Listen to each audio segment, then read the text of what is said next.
오늘 아침 주요 뉴스입니다. 푸틴 러시아 대통령이 오늘 저녁 평양에 도착합니다. 러시아는 여러 개의 중요한 문서에 서명할 예정이고 특히 포괄적 전략 동반자 협정이 포함될 수도 있다고 밝혔습니다. 내일 정상회담 뒤에는 기자회견도 진행할 예정인 걸로 알려졌습니다. 오늘 서울에서는 한중 외교 국방 고위 당국자들이 만나 한반도 문제에 대해서도 논의할 예정입니다. 북러 정상회담에 맞서서 한중이 견제에 나서는 외교전이 예상됩니다. 대한의사협회가 오늘 하루 전면 휴진에 들어갑니다. 서울대와 세브란스 병원에 이어 서울 아산병원 교수들도 다음 달 4일부터 추가 집단 휴진에 들어가기로 했습니다. 잠시 후 현장 연구 가보겠습니다. SK그룹 최태원 회장이 직접 나서서 이혼 소송 항소심 판결에 치명적인 오류가 있다며 상고방침을 밝혔습니다.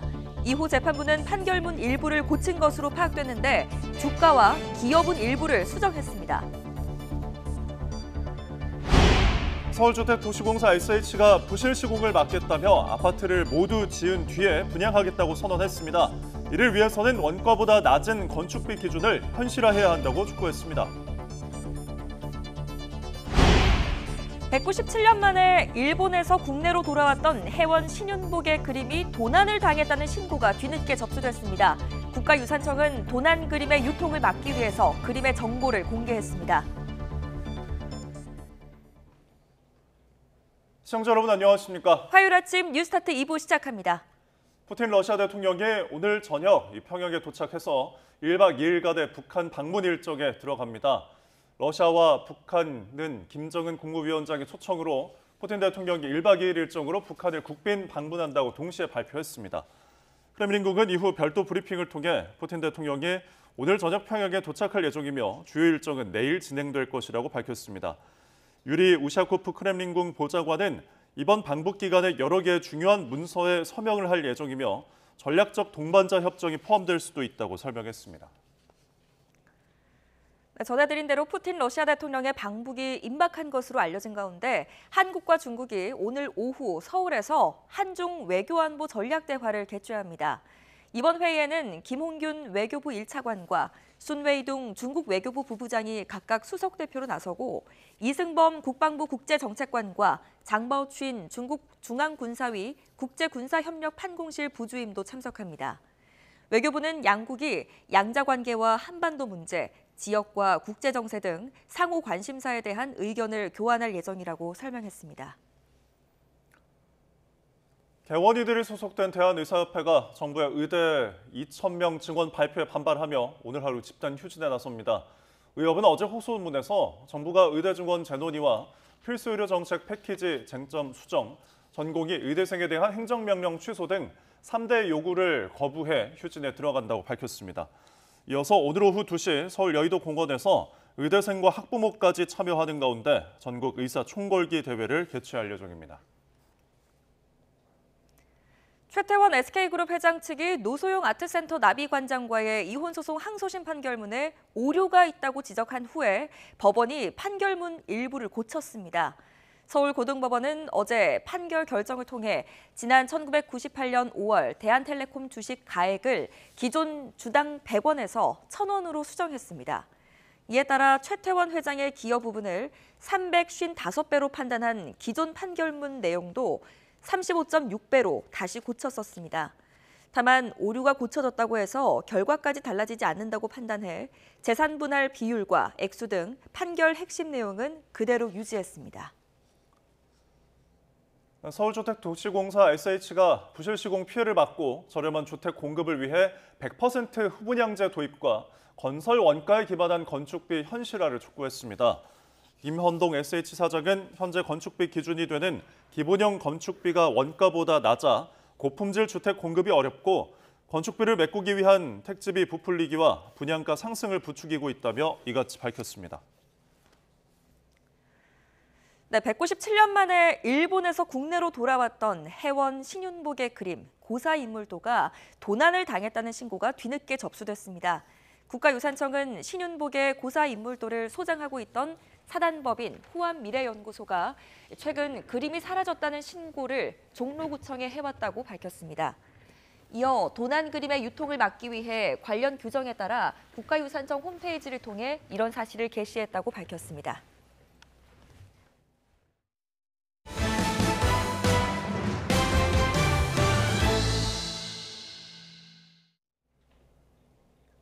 대한의사협회가 정부의 의대 2,000명 증원에 반발하며 오늘 하루 전면 휴진에 들어갑니다. 서울대와 세브란스 병원에 이어서 서울 아산병원 교수들도 다음 달 4일부터 추가 집단 휴진에 들어가기로 했습니다. 취재기자 연결해서 자세히 들어보겠습니다. 황보혜경 기자. 네, 대한의사협회 앞에 나와 있습니다. 네, 앞서 예고했던 대로 대한의사협회가 오늘 전면 휴진에 나선다고요? 네, 개원이들이 소속된 대한의사협회가 오늘 하루 총파업 휴진에 돌입합니다. 어제 서울대병원 교수들이 무기한 휴진에 들어간 데 이어 전국 병의원들도 집단 행동에 나선 겁니다. 정부가 파악한 의료기관 사전 휴진 신고율은 4% 수준이지만 신고하지 않고 동참하는 병의원도 더 있을 것으로 보입니다. 의협은 어제 대국민 호소문에서 집단 휴진에 나서는 배경을 설명했는데요. 정부의 의대 증원 재논의와 필수 의료 정책 패키지 쟁점 수정, 전공의와 의대생에 대한 행정명령 취소 등 3가지를 요구했지만 정부가 이를 거부했다고 비판했습니다. 그러면서 불가피하게 국민에게 불편을 끼쳐 안타깝고 유감스럽다고 덧붙였습니다. 의협은 오늘 오후 2시 서울 여의도에서 의대생과 학부모들까지 참여하는 총궐기대회를 열 예정입니다. 보건복지부는 의사협회 집행부에 집단행동 금지 명령을 내리고 개원이를 담합행위에 동원했다며 의사협회를 공정거래위원회에 신고했습니다. 네, 이런 가운데 서울 아산병원도 추가로 집단 휴진 계획을 내놨죠? 네, 일단 오늘 서울 아산병원 교수들도 대한의사협회 집단 휴진에 동참합니다. 규모는 전체 인원 가운데 60% 수준인 220여 명으로 확인됐습니다. 이어서 다음 달 4일부터 추가로 집단 휴진에 들어가기로 했는데요. 아산병원 교수를 대상으로 한 설문조사 결과 휴진에 찬성한다는 응답이 290여 명으로 전체의 79%에 달하는 것으로 나타났습니다. 일주일 동안 휴진을 한 뒤 정부 정책에 변화가 없을 경우 휴진 기간을 연장하거나 무기한 휴진하는 방안을 검토하고 있습니다. 앞서 서울대병원 교수들이 어제부터 일반 진료와 수술을 무기한 중단한 데 이어 연세대 의대 교수 비대위도 27일부터 무기한 휴진을 결의했습니다. 대형 상급 종합병원에 이어 전국 개원이들까지 휴진에 동참하면서 의료 공백 우려가 커지고 있습니다. 지금까지 대한의사협회 앞에서 YTN 황보혜경입니다.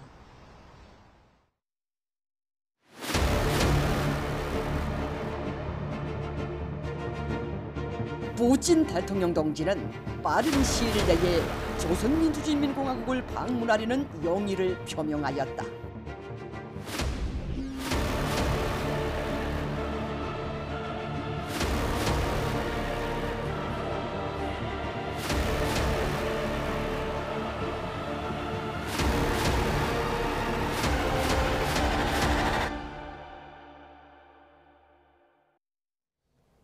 푸틴 러시아 대통령이 오늘 저녁 평양에 도착해서 1박 2일간의 방북 일정에 들어갑니다. 이번 방북의 의미부터 한반도 전략까지 김대영 한국국가전략연구원 연구위원과 자세히 이야기 나눠보겠습니다. 어서 오십시오. 안녕하십니까. 네, 어서 오십시오.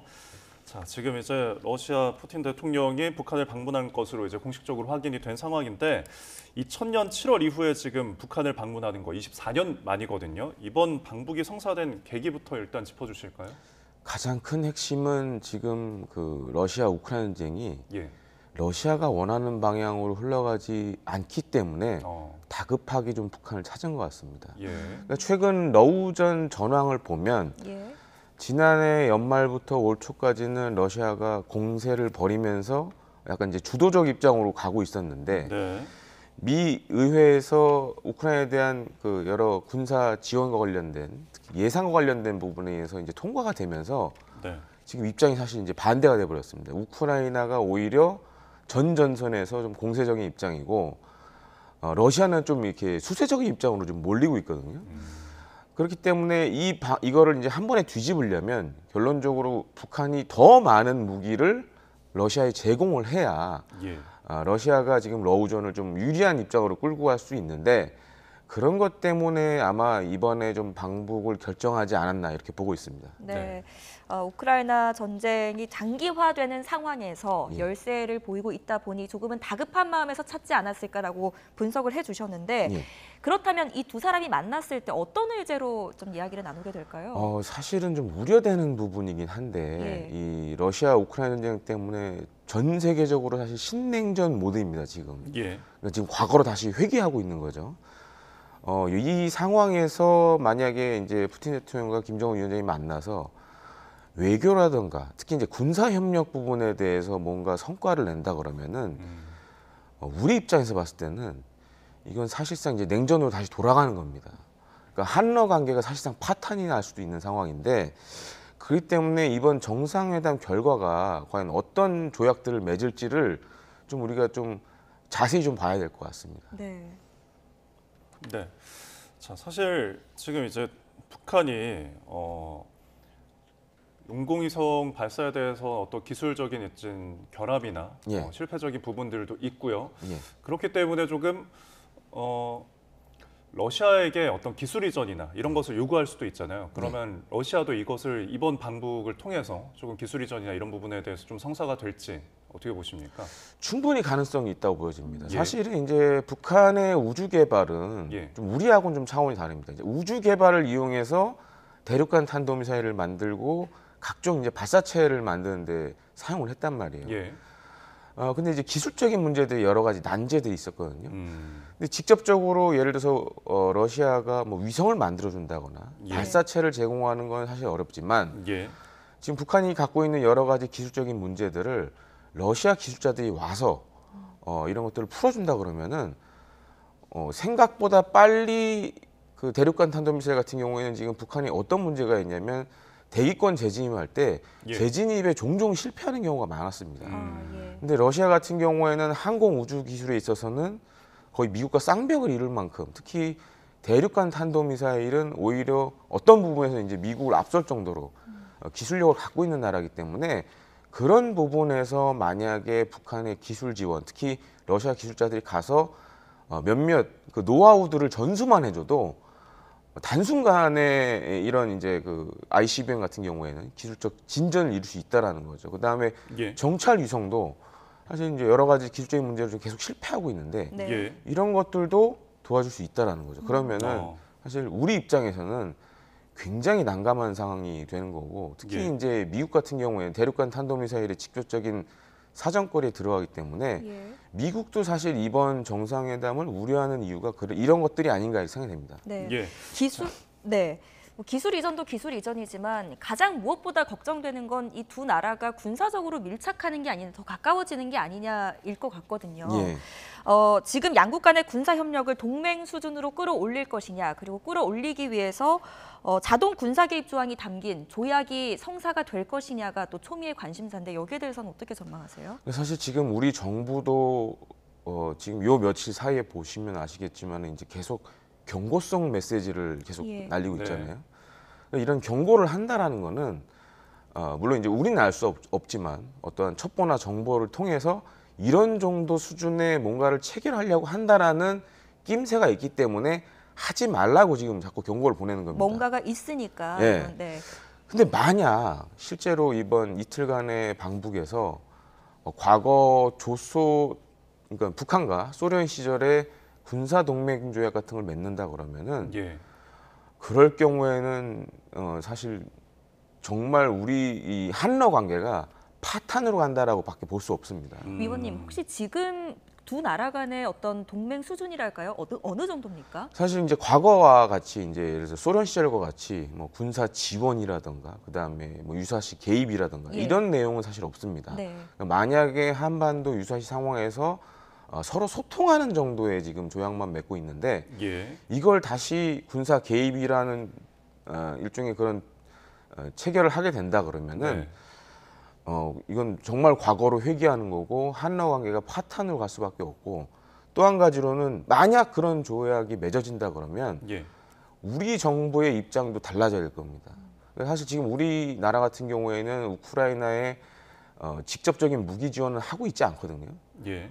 예를 들어서 이제 폴란드에 우리가 대규모 K방산 수출을 했고 어떻게 보면 폴란드가 그런 한국의 무기를 구입하고 그게 배치되면서 자국이 갖고 있던 무기를 우크라이나에 전달하는 방식으로 지금 폴란드가 군사 지원하고 있는데 네. 예. 어떻게 보면 간접 지원이라는 얘기도 있는데 네.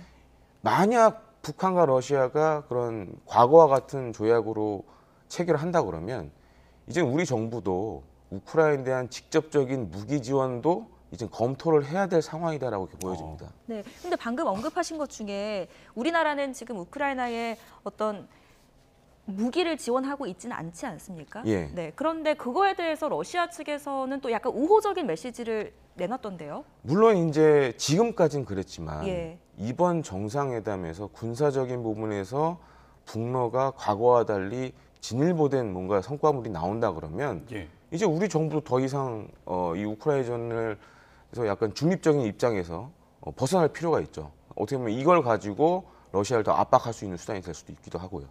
예. 방금 이제 북한과 러시아의 관계에 대해서 이제 좀 짚어주셨는데 결국에는 이제 61년에 동맹 관계였다가 조소동맹이 이제 이후에 해체가 되고 그리고 2000년에 들어서 우호설린 협조 조약을 신조약을 체결을 했잖아요. 예. 지금 그 상태에 머물러 있는 상태인 거죠. 예, 그렇습니다. 예, 두 나라의 관계는 그런데 이번에 어젯밤에 이제 러시아 통신에 따르면은 포괄적 전략 동반자 협정을 준비한다라는 게 이제 통신에서 전해졌는데 그럼 이번에 이 단계로 이제 동반자 관계로 격상이 되면은 또 어떤 우려스러운 점이 있을까요? 그러니까 지금 동맹의 관계로 다시 간다라는 거거든요. 그러니까 북한이라는 나라는 잘 보시면 아시겠지만 예. 사실 북한을 만든 건 소련이거든요. 예. 지금의 러시아고. 그러니까 이제 김정은 위원장 입장에서는 푸틴을 평양으로 온다라는 거는 어떻게 보면 이제 북한 인민들에게 과거 그 할아버지라고 할 수 있는 네. 김일성의 이미지를 다시 한번 이렇게 보여주겠다라는 의미도 내포하고 있고 네. 또 한 가지로는 북러 관계가 이렇게 진전이 된다는 거는 북중 관계가 사실 안 좋다는 겁니다. 이게 그러니까 우리는 북중러로 자꾸 묶어서 얘기를 하지만 예. 북한은 사실 중국과 과거의 그런 외교사를 보면 자기네 이익에 따라서 중국에 붙기도 하고 러시아에 네. 붙기도 하면서 최대한 자신들의 이익을 끌어낸 적이 있거든요. 그런 걸 감안했을 때 예. 당분간은 뭐 그게 어느 기간이 될지 모르겠지만 네. 북러 관계가 거의 이제 과거 북한과 소련 관계 이상으로 갈 수도 있다라는 것을 좀 내포하고 있습니다. 네. 예. 그렇다면 연구위원님, 예. 이번 두 사람의 만남을 중국은 어떤 입장으로 좀 보고 있을까요? 사실 좋게는 보지 않을 걸로 보여집니다. 이제 불편한 상당히 상황이고 특히 지금 베이징의 일종의 이제 생각은 예. 북한과 러시아가 가까워지는 거에 대해서 상당히 좀 불만이 많죠. 예. 왜냐하면은 이제 과거 사례들을 보면 북한과 러시아가 어떻게 보면 중국을 좀 이렇게 좀 나쁘게 봤던 것들도 있었고 그렇기 때문에 지금 베이징 특히 이제 시진핑 주석 입장에서는 이 상황이 그리 이렇게 달가운 상황은 아닐 거라고 이렇게 보여집니다.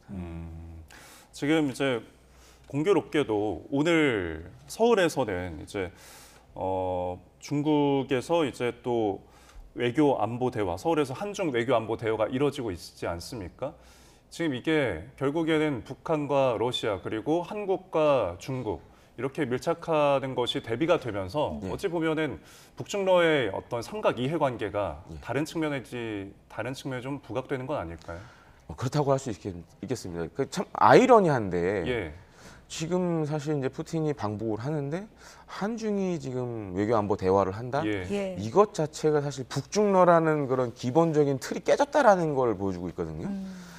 다만 이제 사실 그동안 이제 중국이 우리 정부와 대화에 좀 소극적이었던 이유가 사실 우리는 이제 지금 한미일 동맹을 굉장히 강화하고 있는데 네. 중국 입장에서는 사실 이 한미일 동맹도 그렇게 좋은 건 아닙니다. 이제 상당히 불편하게 보는 시각 중에 하나인데 네.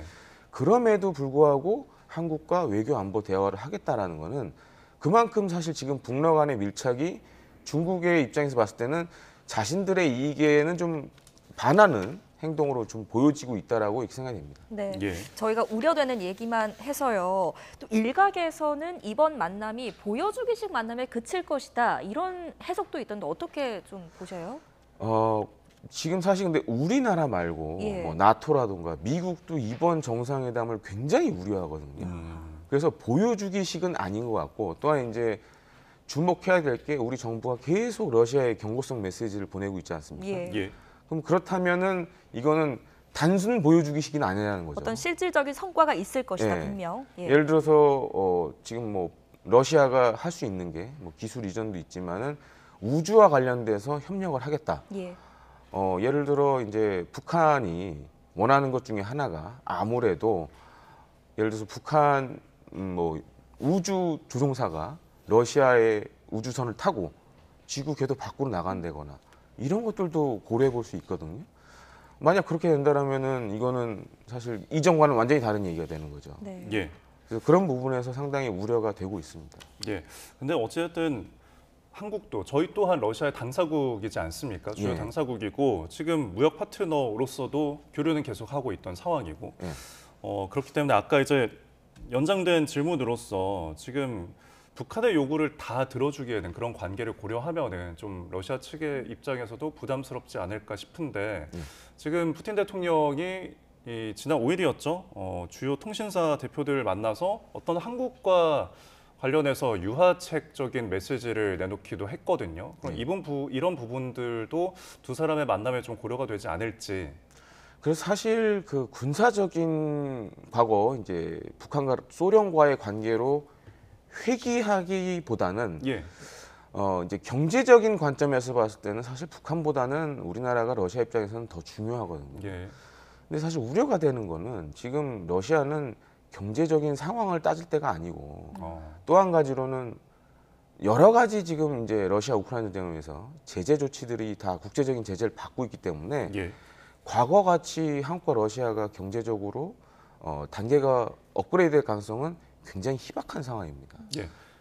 그러면은 그 우크라이나 전쟁이 이제 만약에 종결이 되면은 예. 지금 이제 북한과 우리나라의 거리두기가 러시아가 두는 그 거리가 좀 균형이 달라질 수도 있는 건 아닙니까? 어떻게 보시나요? 일부에서는 그런 말씀들을 하시는데 예. 러시아 우크라이나 전쟁이 끝나면은 아마 두 가지 방향을 볼 수가 있겠습니다. 예. 정말 이제 전쟁 이전으로 회귀를 하느냐, 아니면 정말 신냉전이 더 가속화되느냐, 예. 그러니까 블록화가 가속화되는 거죠. 이제 뭐 냉전 시절에 이제 철의 장막이라고 할 만큼 그런 블록들이 형성이 돼 있었지만 어쩌면 러시아 우크라이나 전쟁이 끝나고 나면 이게 더 심화될 가능성도 있습니다. 그렇게 되면 한러 관계는 사실상 최소한의 외교 관계밖에 갈 수밖에 없습니다. 예. 우리 입장에서는 그런 냉전화가 가속화된다 그러면은 오히려 한미일 동맹이 더 공고해지는 상황이 올 수밖에 없기 때문에 그래서 이번 정상회담 결과가 과연 여기서 어떤 협정을 맺을지가 굉장히 중요한 관건이 될 거라고 보여집니다. 네. 예. 국제사회에 이목이 쏠리고 있습니다. 특히 우리 정부도 예의주시하면서 두 사람의 행보를 지켜볼 수밖에 없는데 우리 정부의 장호진 국가안보실장이 이 두 사람 만남에 대해서 어떠한 폭넓은 협력이 추진될 가능성이 있다. 예. 그리고 어떠한 내용, 어떠한 강도가 나오든 우리에는 그에 맞게 대응할 것이다. 이런 발언을 했더라고요. 만약에 두 사람이 만나서 어떤 그 합의를 도출했다고 했을 때 우리 정부는 어떻게 좀 대응을 할 수가 있을까요? 뭐 여러 가지 카드가 있을 겁니다. 예. 그러니까 지금은 사실 국제사회의 기조에 따라서 우리가 대러 제재에 참가를 하고 있지만 예. 그거 이상으로 좀 더 적극적으로 대러 제재에 참가할 수도 있고 어떤 방식이 있을까요? 예를 들어서 적극적이라면? 지금 경제적인 부분에서 지금 전 세계적으로 러시아에 대한 제재가 심하거든요. 예. 근데 우리는 어떻게 보면 아직까지는 대러 관계를 좀 생각을 해서 적극적으로 임하지는 않고 있습니다. 그러니까 수위를 조절해 가면서 지금 하고 있는데 이렇게 되면은 유럽이나 미국 수준의 대러 제재에 동참할 수밖에 없고 또 한 가지는 제가 앞서 말씀드렸지만은 이제는 만약에 그 북한과 러시아 간의 군사적인 조약이라든가 이런 것들이 맺어진다 그러면 뭐 아주 심각한 상황은 이제 과거와 같이 군사적 개입까지 들어간다 그러면 이제는 우리도 우크라이나에 대한 직접적인 무기 지원에 나서야겠죠. 예. 그러니까 그거는 사실상 우리 정부가 결과에 따라서 이번 이제 그 푸틴 대통령의 방러 결과에 따라서 마지막으로 강력하게 쓸 수 있는 카드가 되지 않을까 이렇게 보여집니다. 예, 알겠습니다. 자, 그리고 이제 추가적으로 북한이 지금 DMZ 비무장지대 안에 예. 장벽을 설치하고 있다는 그 소식이 전해지고 있거든요. 예. 지금 이거는 어떻게 해석을 할 수 있을까요? 군 발표를 보면 사실 처음에는 무슨 베를린 장벽처럼 아, 예. 뭐 전 DMZ 전 구역에 장벽을 설치하는 걸로 이렇게 보여졌는데 군 발표를 보면 실제로 그렇지는 않고 일종의 이제 과거에 보면은 우리 군도 있었고 예. 지금도 북한군도 있지만 일종의 이제 대전차 방벽이라서 예. 아, 전차가 좀 기동하기 어렵게 만드는 그런 장벽들이 지금도 존재를 하고 있는데 예. 물론 이제 우리나라 같은 경우에는 경기 북부 지역이나 강원도 지역에 뭐 개발을 하면서 네. 일부 이제 해체를 하기도 했습니다. 근데 이제 북한은 사실 이제 그런 비슷한 구조물을 다시 만들고 있거든요. 예. 이게 어떻게 보면 지금 최근 김정은 위원장이 사실 이제 그런 남북 대화라든가 뭐 통일이라든가 이런 거를 하지 말라라고 지금 계속 하고 있거든요. 그러니까 네. 두 국가 지금 전략으로 가고 있는데 그런 것의 하나로 일종의 다른 나라의 일종의 국경선 마냥 방벽을 또 하나 만들려고 하는 게 아닌가 이렇게 보여지기도 합니다. 네. 예.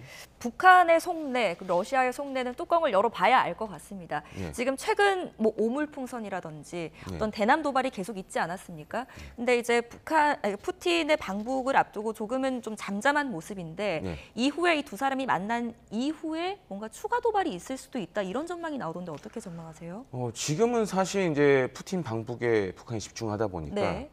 방북하고 있는데 또 시끄러워지면, 안팎으로 또 예. 시끄러워지면 사실 방북에 또 찬물을 끼얹을 수 있으니까 잠시 지금 소강 상태로 가고 있는데 사실 이제 8월이나 7월, 8월이 되면 예. 또 한미 간의 연합 연습이 또 예정되어- 예정이 돼 예. 있습니다. 그렇기 때문에 북한도 그에 걸맞게 뭔가 자신들이 지금 개발 중이거나 혹은 배치 중인 예. 뭐 대구경 다연장 로켓포라든가 아니면 전술 미사일 같은 것들을 또 시험 발사나 또 사격을 하면서 그런 한미 연합 연습에 또 대응하는 성격의 뭔가 도발을 또 준비하고 있을 가능성도 충분히 높고요.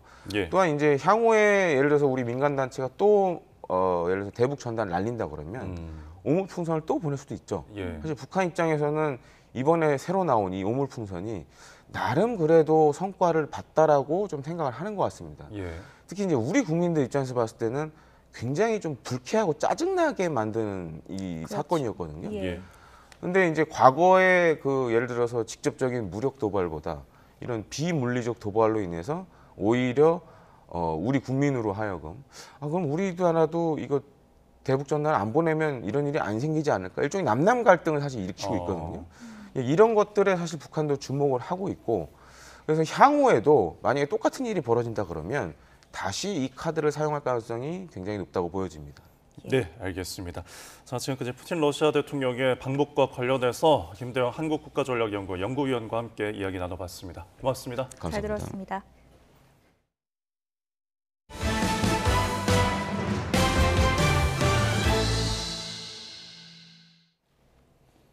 어젯밤 영동고속도로에서 차량 6대가 잇따라 추돌해 6명이 다쳤습니다. 통영 대전 고속도로에서는 대형 화물차 2대가 부딪히는 사고로 도로가 전면 통제됐습니다. 박기환 기자입니다. 희뿌연 연기가 올라오는 차를 향해 소화기를 뿜어보지만 시뻘건 불길을 잡기에는 역부족입니다. 어젯밤 11시쯤 영동고속도로 인천 방향 안산분기점 인근에서 차량 6대가 잇따라 부딪혔습니다.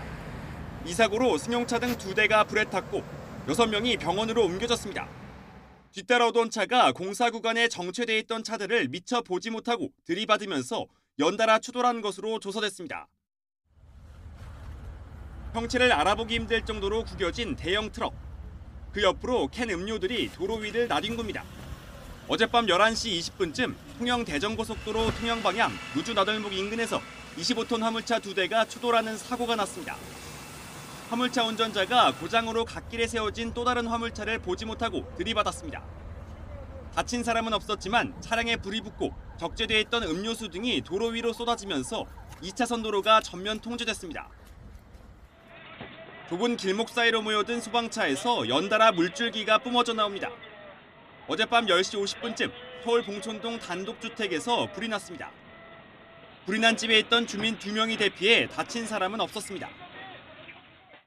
고속버스에서 20대 초반의 앳된 얼굴의 남성이 경찰에 연행돼 끌려 나옵니다.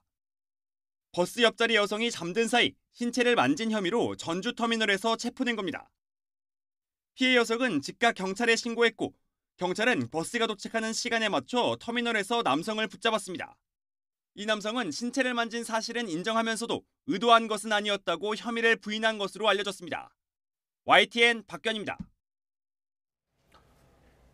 서울 노원경찰서는 길거리에서 또래 여학생에게 흉기를 휘두른 10대 A양을 붙잡아 조사하고 있습니다. A양은 그젯밤 9시 50분쯤 서울 지하철 4호선 상계역 부근 길거리에서 10대 피해자에게 흉기를 휘두른 혐의를 받습니다. A양은 SNS 생방송을 하다가 피해자와 시비가 붙자 직접 만나 말다툼을 벌이고 범행을 저지른 것으로 조사됐습니다. 술에 취한 중국인 투숙객의 방에 침입해서 성폭행을 저지른 30대 호텔 직원 A씨가 준강간 혐의로 긴급 체포됐습니다. A씨는 지난 14일 새벽 제주시 소재 호텔에서 프론트 직원으로 근무하던 중 마스터키를 이용해 중국인 관광객 B씨의 방에 침입해서 B씨를 성폭행한 혐의를 받습니다. 지난 대선 당시 언론 보도로 윤석열 대통령의 명예가 훼손됐다는 의혹을 수사하는 검찰이 화천대유 대주주 김만배 씨와 신양림 전 언론노조 위원장의 신병 확보에 나섰습니다. 서울중앙지방검찰청은 어제 두 사람에게 정보통신망법상 명예훼손과 청탁금지 위반 혐의 등을 적용해 사전 구속영장을 청구했습니다. 이들은 지난 대선을 앞두고 윤 대통령의 대장동 대출 브로커 수사 무마 의혹이 담긴 이른바 허위 인터뷰를 하고 보도 대가로 1억 6천여만 원을 책값으로 위장해 주고받은 혐의를 받습니다.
내륙 곳곳에 폭염주의보가 내려진 가운데 오늘은 어제보다 더 덥겠습니다. 낮 동안 뜨거운 볕이 내리쬐면서 자외선도 무척 강하다고 합니다. 자세한 날씨 알아보겠습니다. 신미림 캐스터.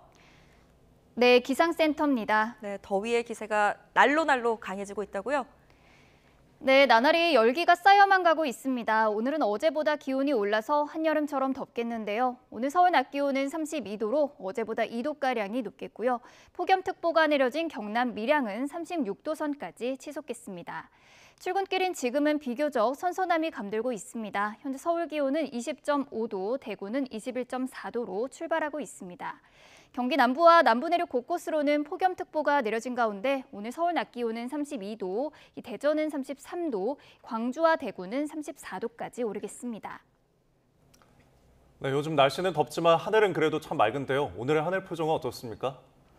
네, 오늘도 미세먼지 걱정 없이 전국이 대체로 맑겠습니다. 다만 서해안과 일부 내륙에는 안개가 짙게 끼겠고요. 오후 한때 강원과 경북 지역 산간을 중심으로 소나기도 지나겠습니다. 낮 동안에는 자외선도 무척 강하겠습니다. 오늘 전국의 자외선 지수는 매우 높은 수준까지 치솟을 것으로 보이는데요. 여기에 오존 농도까지 매우 나쁨 수준까지도 치솟겠습니다. 무리한 야외 활동은 조금 자제해 주시기 바랍니다. 네, 당분간은 그럼 이렇게 계속 더운 날씨가 이어지는 건가요? 네, 내일은 불볕더위가 절정에 달하겠습니다. 내일 서울 낮 기온은 35도로 올여름 들어서 가장 덥겠고요. 특히 영남 내륙은 36도를 웃도는 곳도 많겠습니다. 남부와 제주도의 경우 목요일에 비가 내리면서 심한 더위가 누그러지겠지만 이 중부지방은 30도를 웃도는 불볕더위가 계속 이어질 전망입니다. 지금까지 날씨 정보였습니다.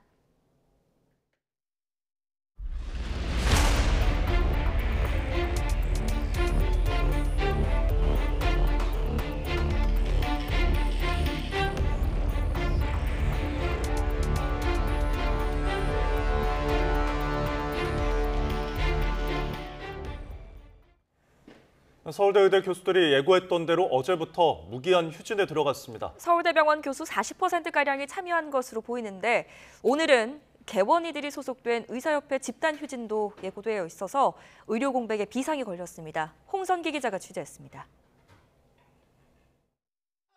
서울대학교 의과대학 교수들이 진료 시간에 가운을 벗고 강당에 모여 구호를 외칩니다. 예고대로 무기한 휴진에 들어간 곳은 서울대병원과 보라매 병원 등 소속 병원 4곳입니다. 서울대 의대 교수 비대위는 휴진 책임이 정부에 있다고 주장했습니다. 3개월 동안의 그간 정부와 국민들에게 수도 없이 말씀을 드렸습니다. 그럼에도 불구하고 정부는 국민들의 귀를 닫게 만들었고 저희들의 의견을 완전히 묵살했습니다. 설문조사에서 휴진에 참여하겠다고 답한 서울대 의대 교수는 전체의 54%, 실제 진료 연기 등 휴진을 위한 절차를 진행한 교수는 40%가 조금 넘는 것으로 전해졌습니다.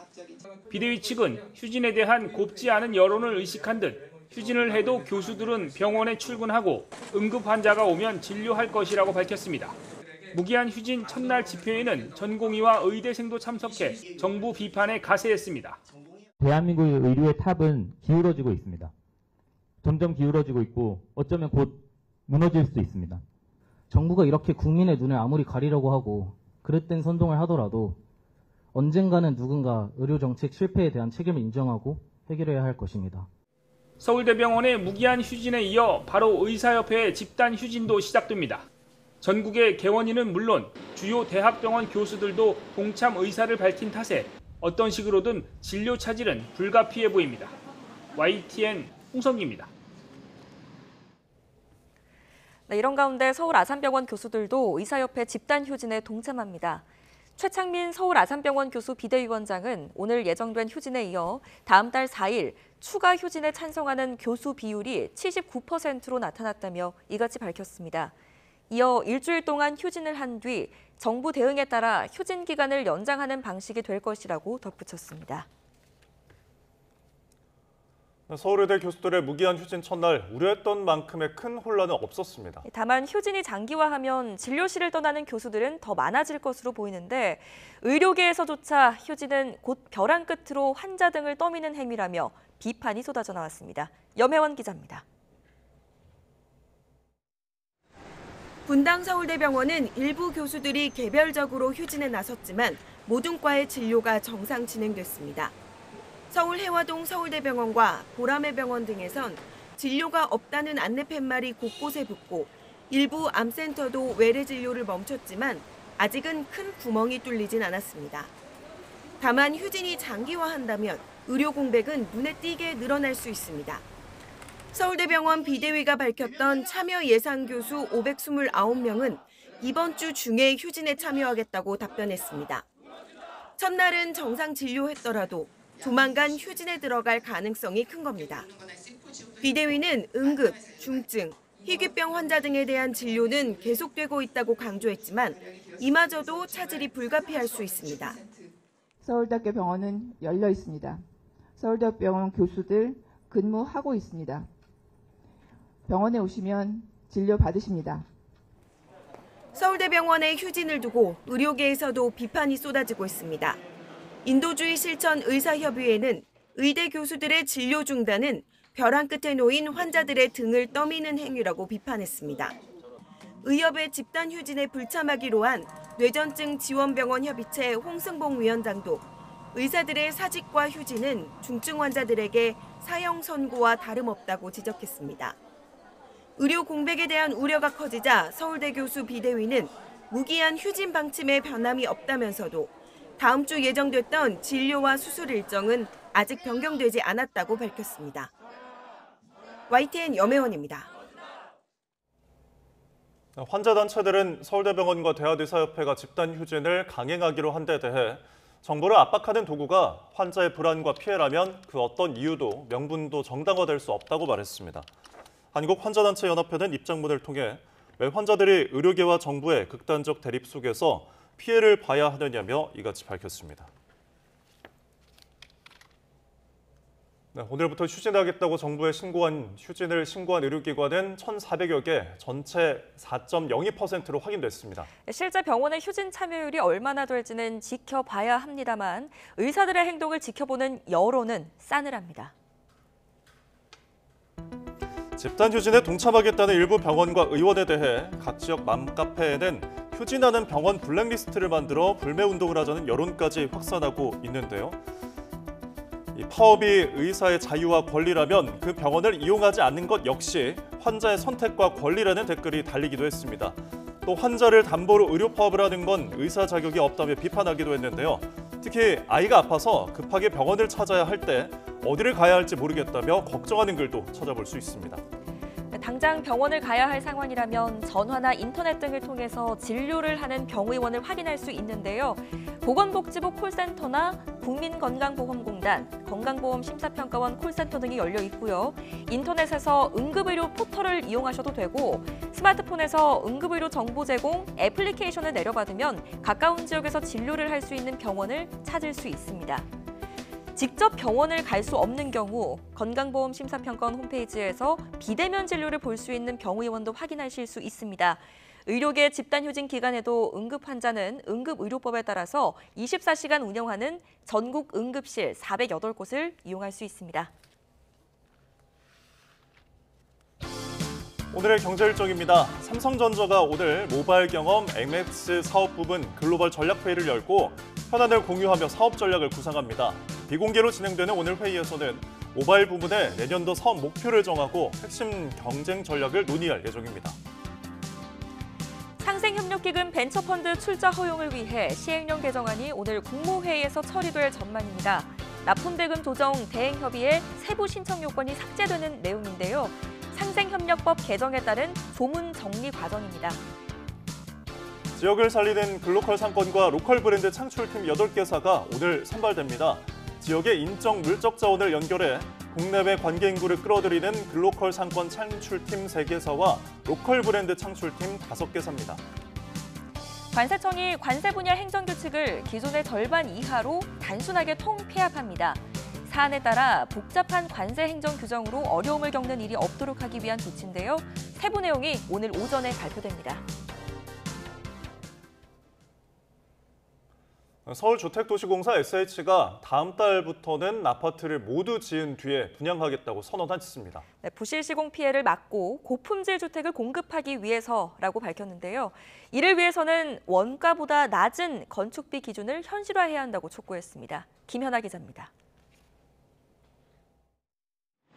SH는 지난 2021년 오세훈 서울시장 취임 뒤 분양 원가를 다시 공개했습니다. 이어 이듬해엔 토지 임대부, 즉 땅은 SH가 계속 보유하되 건물은 공개한 건축비 원가에 약간의 이윤만 붙이는 방식으로 반값 아파트를 공급하겠다고 선언했습니다. 800만 원이 된다고 치면 25평이면 약 한 2억 정도 들어간다는 거죠. 그래서 얼마든지 3억에 분양할 건데. 하지만 국토부의 기본형 건축비가 발목을 잡았습니다. SH는 실제 공사비의 45%에서 55%에 불과한 기본형 건축비에 묶여 지난 20년간 건축비에서 10%씩 손해를 봤다면서 손해를 메우려고 공공주택 공사들이 택지 가격을 부풀리면서 분양가도 치솟았다고 비판했습니다. 그 600만 원 확보한 거를 평당 1,200~300만 원에 팔아서 거의 2배 남긴 거지, 땅값에서. SH공사는 공공주택도 민간 주상복합 수준으로 제대로 짓겠다며 건축비 현실화를 촉구했습니다. SH아파트는 앞으로 100% 완공 뒤 분양하고 이때 실제 들어갈 건축비를 투명하게 공개할 테니 건축 원가에 기반해 분양가를 정할 수 있게 허용해달라는 겁니다. 이미 원가가 얼마인지 우리가 다 알고 있다. 거기다 이윤만 못해서 우리가 분양을 할 수 있게 해달라. 짓지도 않은 아파트를 파는 것과는 근본이 다르다. 근데 그 결정을 못하고 있어요. SH가 건축비 현실화를 공개 촉구한 건 서울에 남은 빈 택지가 거의 없기 때문이기도 합니다. 재건축을 통해 공급을 창출해야 하는데 건축비가 손해가 나는 상황에서는 서울에선 100년을 갈 고급주택은커녕 공공주택 사업 자체가 사실상 어렵다는 겁니다. YTN 김현아입니다.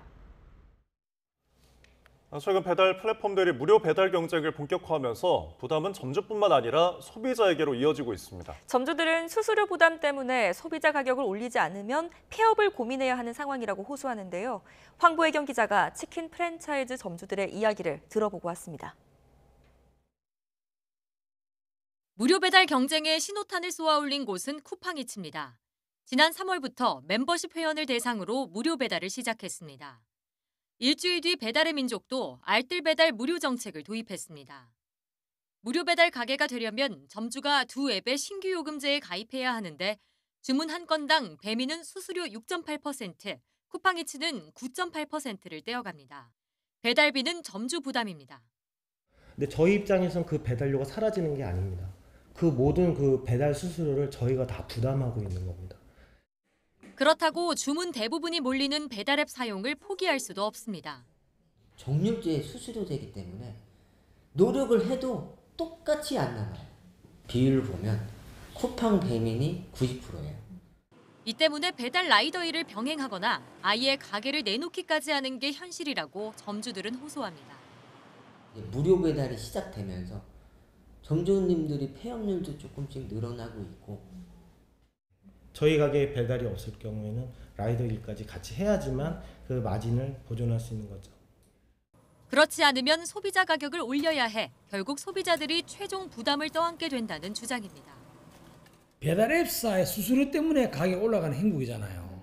일반적인 사항이 아니에요. 이건 아주 불합리하고.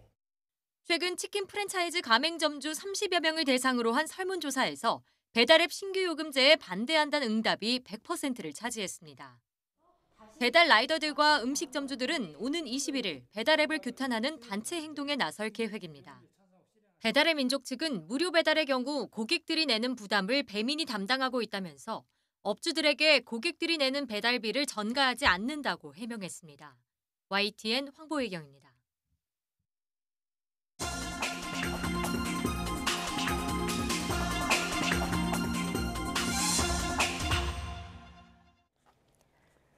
오늘의 글로벌 픽입니다. 미니 월드컵으로 불리는 유로 2024 대회 초반부터 폭력 사태가 속출하면서 주최국인 독일이 골머리를 앓고 있습니다. 다음 달 26일부터 열리는 파리 올림픽에도 비상이 걸렸습니다. 유투건 기자가 전해드립니다. 건장한 남성 수십 명이 뒤엉켜 거리 한복판에서 난투극을 벌이고 있습니다. 야외 식탁이나 의자도 손에 잡히는 대로 집어던집니다. 평소 악명이 높은 잉글랜드와 세르비아의 축구팬이 경기 시작을 앞두고 충돌한 겁니다. 8 Fans vor dem Spiel in Gewahrsam genommen, die das Spiel dann auch nicht schauen konnten. Sie fragen mich das gleich dann sage ich sofort, das waren. 난투극에는 세르비아 대통령의 아들까지 가담해 세르비아 경호원들이 직접 제지한 것으로 알려졌습니다. 앞서 함부르크에선 화염병과 곡괭이를 들고 경찰을 위협하던 30대 남성이 다리에 실탄을 맞고 제압됐습니다. 유럽 전역에서 수십만 명이 모이고 이슬람 무장 세력 IS가 테러를 예고한 만큼 주최국인 독일은 치안 유지에 총력을 기울여 왔습니다. 경찰관 2만 2천 명을 매일 투입하고 국경에선 우범자 900명의 입국을 저지했습니다. Zielrichtung der Kontrolle ist zum einen, potenzielle Gewalttäter möglichst früh zu erkennen und mit Maßnahmen zu belegen, die dahin gehen. 그런데도 폭력 사태가 잇따르면서 당장 다음 달에 올림픽을 치러야 하는 프랑스에도 비상이 걸렸습니다. 실제로 지난달 말엔 축구 경기장 테러를 계획하던 체첸계 10대 소년이 체포되기도 했습니다. 프랑스는 올림픽 치안을 위해 독일과 폴란드 등 동맹국들의 수천 명의 파견을 요청했습니다. 또 대회 기간엔 하루 최대 4만 5천 명을 투입하고 별도로 1만 8천 명의 군병력도 동원할 것으로 알려졌습니다. 하지만 중동과 우크라이나 사태가 악화하는 데다 내부적으론 조기 총선까지 치르는 어수선한 상황이어서 우려의 목소리가 이어지고 있습니다. YTN 유튜버입니다. 대낮에 미국 캘리포니아의 한 보석상에 20명의 떼강도가 들이닥쳐 순식간에 보석들을 훔쳐 달아났습니다. 매장 CCTV에 강도극이 고스란히 담겼습니다. 박영진 기자입니다. 미국 캘리포니아주의 한 귀금속 가게. 한 남성이 휴대전화를 들여다보며 서 있습니다. 그런데 갑자기 복면으로 얼굴을 가린 사람들이 우르르 몰려듭니다. 문이 열리지 않자 바로 망치와 쇠막대기 등으로 유리문을 깨부수고 안으로 들이닥칩니다. 강도에게 뭔가를 뺏기는 남성, 겁에 질린 채 벽에부터 주저앉아 버립니다. 안쪽 문까지 부수고 들어간 복면 일당. 이번엔 진열대를 부수고 귀금속을 쓸어 담습니다. 매장 구석구석 빠짐없이 돌며 들고 온 가방과 자루를 보석으로 가득 채우고 양쪽 바지 주머니도 채웁니다. 빠져나가는 마지막 순간까지 아쉬운 듯 돌아보고 양손까지 채워서 나갑니다. 우르르 들어와 보석상을 탈탈 털고 빠져나가기까지 걸린 시간은 2분 30초 남짓. 이 황당하고 어이없는 떼강도들의 활극은 매장 CCTV에 고스란히 담겼습니다. 일부는 차량 추격전 끝에 체포됐지만 도난당한 귀금속이 얼마나 되는지는 확인되지 않았습니다. 현지 경찰은 이번 사건이 지난달 발생한 다른 강도 사건과도 관련이 있는지 조사하고 있습니다. YTN 박영진입니다. 미국 대형 기술주 강세에 힘입어 뉴욕 증시 3대 지수가 모두 강세로 마감했습니다. 뉴욕 증시에서 S&P 500 지수는 전장보다 0.77% 오르며 올해 들어 30번째 최고가 경신을 기록했습니다. 다우 지수도 전장보다 0.49% 올랐고 기술주 중심의 나스닥 지수는 0.95% 상승 마감했습니다. 유럽연합의 중국산 전기차 관세 부과에 맞서 중국도 EU산 돼지고기에 대한 반덤핑 조사에 착수했습니다. 중국 상무부는 홈페이지를 통해 중국 축산협회가 제출한 반덤핑 조사 신청에 따라 원산지가 EU인 수입 돼지고기와 돼지 부산물에 대한 조사에 들어갔다고 밝혔습니다. 그리스에 최근 섭씨 40도 이상의 폭염이 계속되면서 관광객들의 사망이나 실종 사고가 잇따르고 있습니다. 현지 시간 17일 로이터 통신 등은 실종됐던 55살 미국인 관광객이 그리스 코르프 서쪽의 작은 섬 마트라키 해변에서 숨진 채 발견됐다고 보도했습니다. 경찰 당국은 비정상적으로 더운 날씨로 인해 최근 일주일 사이 3번째로 숨진 관광객이라고 밝혔습니다. 로스앤젤레스 등 미국 서부 곳곳에서 고온 건조한 기후 속에 산불이 사흘째 계속되면서 피해가 커지고 있습니다. 현지 시간 17일 LA 카운티 소방당국에 따르면 지난 15일 LA 북서쪽 5번 고속도로 일대에서 발생한 산불이 사흘째 계속돼 지금까지 14,625에이커를 태운 것으로 추산됐습니다. 이는 여의도 면적의 20배가 넘는 크기인데요. 소방당국은 17일 오전 8시를 기준으로 화재 진압률은 8% 수준이라고 설명했습니다. 현지 시각 17일 새벽 미국 애틀란타 남서쪽의 한 주택에서 큰 불이 나 어린이 3명을 포함해 6명이 숨졌습니다. 경찰 당국은 17일 새벽 4시 48분쯤 발생한 주택 화재로 집 앞에 있던 11명 중 6명이 숨졌고 나머지 5명은 병원으로 옮겨져 치료를 받고 있다고 밝혔습니다. 병원에서 치료받는 피해자 중에는 중상자도 포함됐다고 경찰은 덧붙였습니다. 러시아에서 간첩 혐의로 구금된 한국인 선교사 백모 씨의 구금 기간이 또 3개월 연장된 것으로 확인됐습니다. 러시아 현지 소식통은 지난 15일 만료될 예정이었던 백 씨의 구금 기간이 9월 15일까지 3개월 연장됐다고 밝혔습니다. 러시아는 백 씨의 간첩 혐의에 대한 구체적인 내용은 공개하지 않고 있으며 주 러시아 한국 대사관은 백 씨와 면담을 하고 필요한 물품을 제공하고 있지만 관련 언급은 삼가고 있습니다. 지금까지 오늘의 글로벌 픽이었습니다.